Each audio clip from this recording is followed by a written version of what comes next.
Тэгэхээр хүүхдүүдийг анзаарахад зарим нь алж тоглодог байлаа гэхэд зарим нь амьтны амь аварч тоглодог.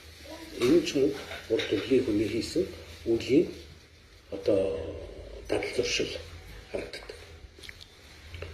Одоо нэг төрж байгаа хүүхдүүдийг индиго, кристалл гэнтэргээл одоо ухамсарын шин дэвшилтэд үеийн хүүхдүүд төрж байна л гэдэг хүмүүс яриад.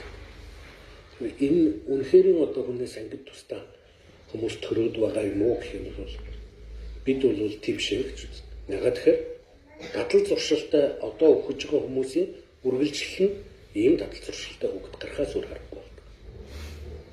Одоо өгч байгаа хүмүүс бол дийлэнх нь л одоо компьютер гар утас одоо юу гэдэг нь зурагтай удирдлага энтергээл орчин цагийн хэрэглээний зүйлүүдийг бүгднийг мэдэж чаддаг. Магадгүй зарим нь зохион бүтээсэн хүмүүс үхээд байгаа учраас тэрний авиас буюу дадал зуршилтай хүүхдүүд нь одоо иргэд төрөөд л байна. Тэгэхээр бидний урд төрлийн одоо дадал зуршил буюу тийм авиас байгаагүй учраас бид шинээр суралцж байгаа. Шинээр суралцж байгаа энэ дадал зуршил нь бидний дараагийн төрөлд авиас буюу дадал зуршил болж гараад байна.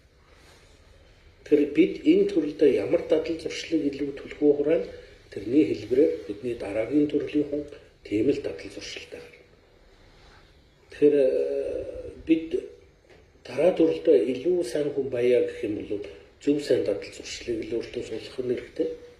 Дараагийн төрөлдөө одоо ямар байсан чамаагүй гэдэг жоо өнөөдөр идэл маргааш авсан байсандаа чамаагүй гэж байгаа бол одоо ямар чамаагүй одоо үйлрэх өөрөө мэдэх хэрэг байна.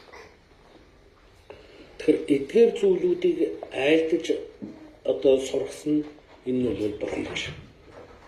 Тэгэхээр бурхан гişийн зарлагт ертөнцийн зөв төгтлийг энэ үйл өөрийн одоо энэ зарчмын эдгээрүүдийг би зохиож ярьж байгаа юм биш ээ, зохиож айлдаж байгаа юм биш ээ.